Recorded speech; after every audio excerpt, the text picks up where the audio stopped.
Alright, Okay. so these are dried now. Mine, Mine's not completely dry because I had to paint over it a bit. mine's dried off a bit. Cool. So we're coming along. We're just gonna do a little bit of like edge highlighting and then Yeah. fill in the glass on the visor, and then they'll be pretty close to done. You can go a lot more in depth if you want to. You can add things like rust or damage to the armor or that sort of thing. But for just a pretty basic like tabletop ready paint job, a base color, a wash, and then like a little bit of highlighting is gonna like be absolutely all you need. The way I kind of like to do it is hit it on an angle with my brush, almost like it's a pencil, I guess, but not kind of painting on directly, but just painting across. I always find it kind of it helps me personally. Okay, thank you. Yeah. Is it meant to be really subtle or? Yeah. So if you want, you could mix that in with the color that you were using before, just so that they have a bit more kind of harmony, I guess. Then it's not, it won't stand out quite as much. It'll look like a bit more of a natural kind of highlight. For mine, I started off with this one, the Sahara yellow. So now I'm going to this lighter yellow. This one is, the tag has rubbed off, so I don't know what it's actually called, but it's a lighter yellow. So we're going to mix that about like 50-50, and then I'm going to highlight from there on the yellow side. This will be more than enough to give it a nice kind of tabletop ready look. I'm trying to base my highlights on where I imagine the light to be hitting the model, so the highest raised area. Now that we're getting into one of the last layers too, I'm starting to put a little bit more effort into the join between the two colors that I'm working on. Okay. To make sure that it's nice and precise. I also like to try and make sure my brush strokes aren't too obvious either. Don't have to get everything kind of perfect.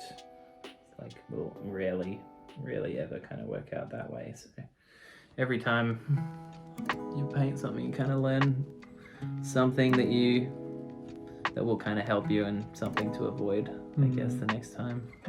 So do you paint around the whole of the armor plate, or is it just like the top of it? I kind of just hit like the top edges when I'm doing highlights.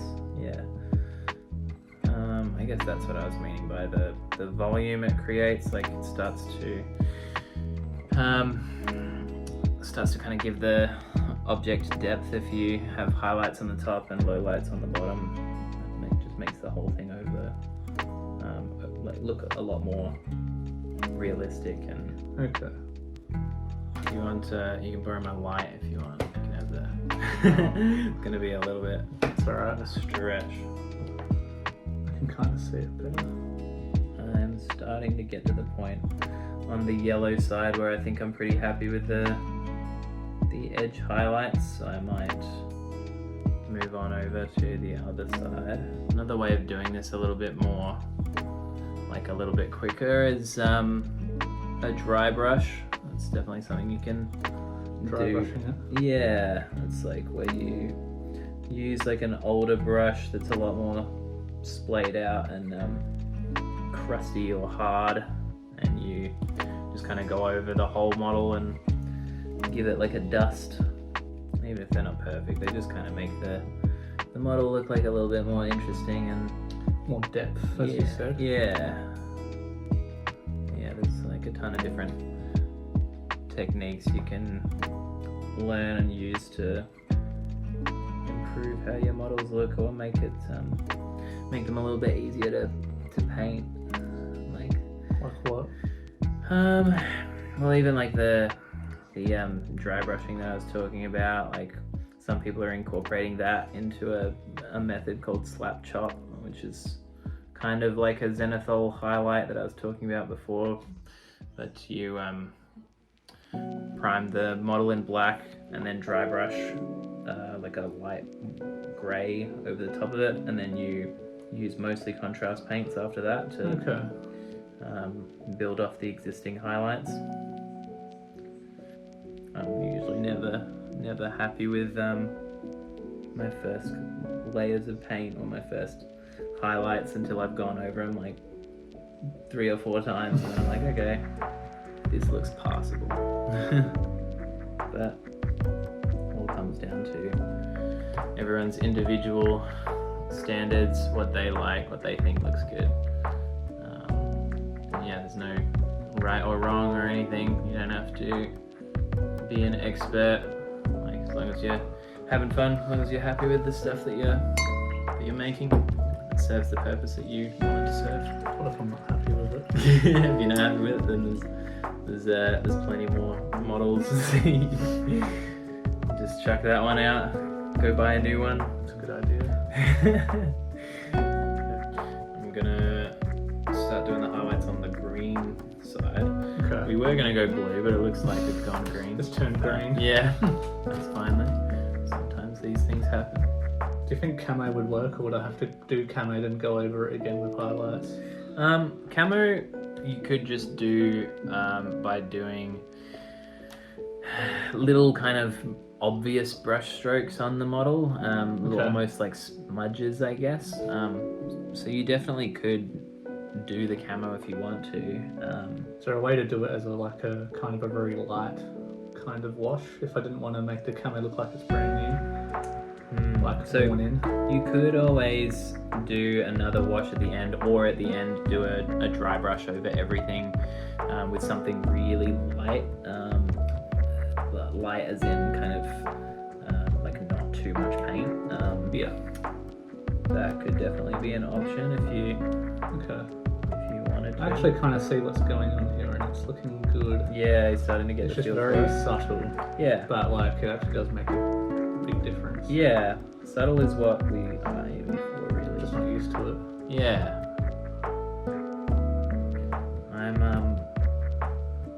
going a bit rogue on this side.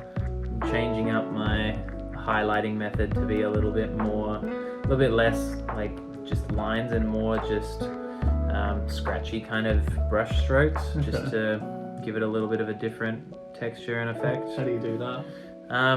This is kind of just instead of doing properly drawn out lines, like doing very light kind of scratches with the brush. Okay. Which is just another way of doing the edge highlighting. Still coming in and hitting the same edges, but I'm hitting them more on a diagonal than on a vertical, and then I might sharpen them up at the end if they need. A lot of the time, like if you have an idea in your head or just like an urge, like whether it's a color or whether it's a specific technique you want to try, like Yeah. I think it's a good idea just to do it. Like I said before, like we're not really painting for golden demon here or anything. Like sometimes you just gotta take a risk and see how it looks. If it doesn't look that good, like you just paint over it. It's really easy. You can always use the color wheel. You can find harmonious colors, or you can find contrasting colors. Yeah, it's like a pretty good tool, even if you are new to it, if you haven't done any kind of art classes or art education. You can find quite a lot online. That looks pretty good to me. He looks angry now. He looks a lot more dangerous. That's the idea. Yeah. Just gonna do a little bit of highlighting this grey that I was working on before. Just very subtly. Half because I forgot to before, and half because I got some red on there when I was doing the visor.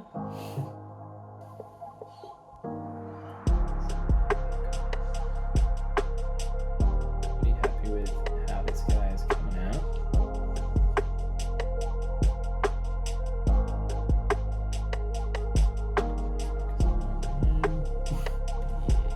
I guess if you think about it in terms of like if these are real like war machines in like out in the world, like they're not exactly going to be painted to stand out. That's true. They're going to be pretty harmonious colors, and they're going to be pretty subtly.